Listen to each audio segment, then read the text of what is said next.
Father's Day. Well, now, there's my son, Robert Francis.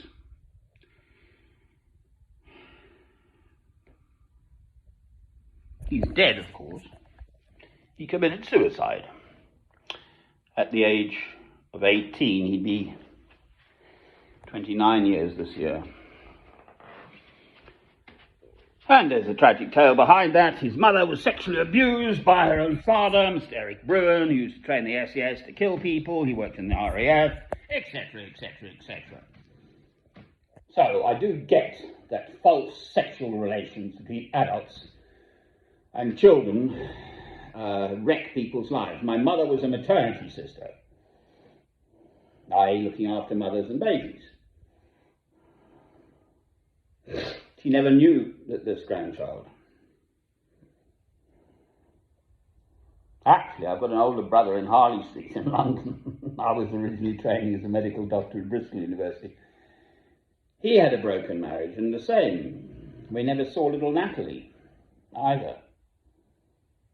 My brother's first wife, he's remarried now. I was there at the Royal Free Hospital where my brother trained to see. I'm just thinking of her name. I think it was Jane Zanuck was the family name. Nay Zanuck. September the 1st, 1980. So he'd be 42 now, but I have no knowledge or anything about her as it happens. My brother and I, sadly, are no longer on I don't know, whatever. So, fathers. Well, families need fathers, you see.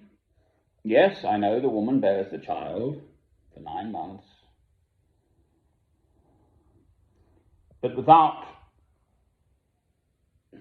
Right. Families need loving parents. I had the most wonderful, normal, stable, sensible, elderly gentlefolk. I came along much later. My mother was just on the edge of, the menopause, not being able to bear anymore. I think she was 43 when I came along. But she wanted this second child, me, very, very much. My father was concerned about the sort of finances, and we're not particularly well off at all. But mother wanted me. And then actually my own father died of a heart attack before I was born. I've got a picture of mother there. There's these two wee bands. My brother, who's 3.5 years older, Dr. Keith Bush, number 6 Harley Street he is. He does sports injury stuff.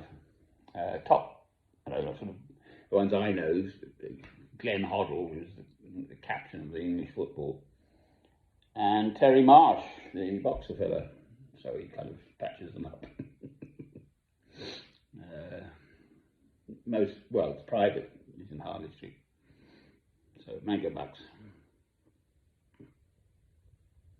I'm not interested in money per se. My wealth is in my faith.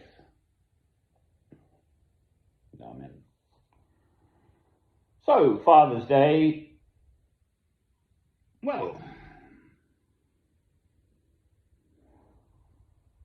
normal, stable, loving home life. That is exactly how I grew up.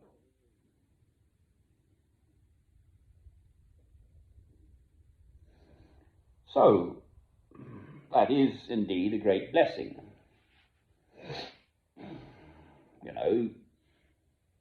Daddy kissing mummy under the mistletoe. Oh, how sweet. Right? That's what children need.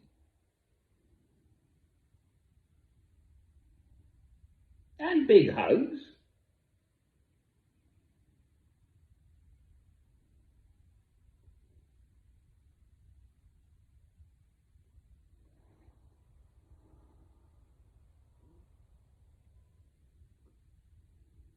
Love. Okay, love is what makes the world go around.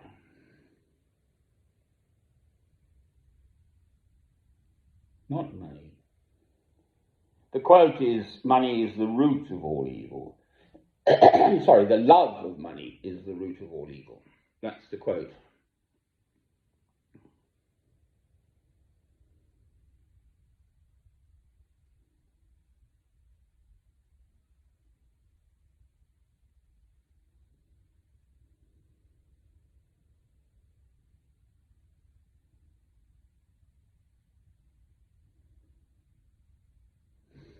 There are the two commandments: love God, love your neighbour as yourself. Amen.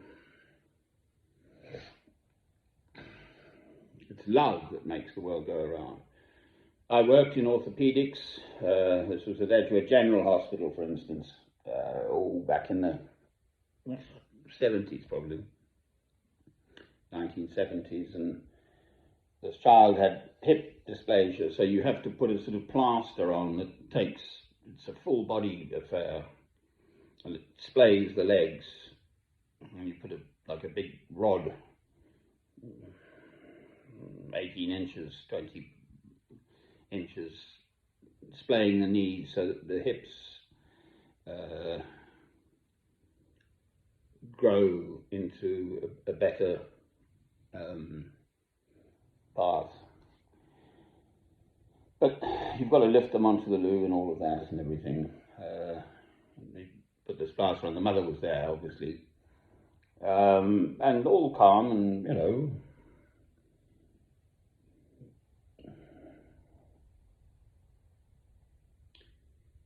So, I mean, what I remember is that mother's love.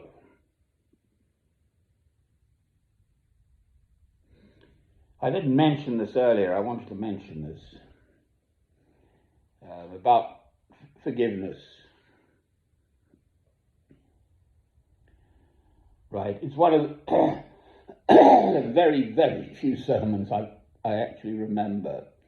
So I was not becoming a priest finally at the Cathedral and Abbey Church of St Albans. The dean was Christopher Lewis, very nice chap, Christ Church, Oxford chap. He's gone back there. The sermon was, the thrust was, there was a chap torturing another chap, pulling his nails out, which has just got to be one of the most painful things you can imagine. And then, later, the man whose nails had been pulled out by the other man was giving communion to people. Holy Communion, the body and blood of Christ, bread and wine. And there was the man who did it.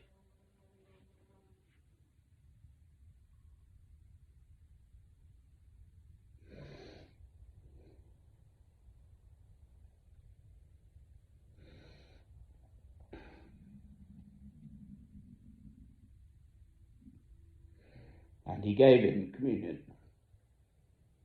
So he forgave him. Amen.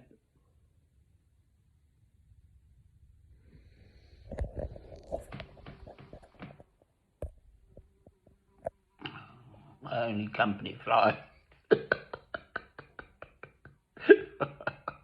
Cheerio.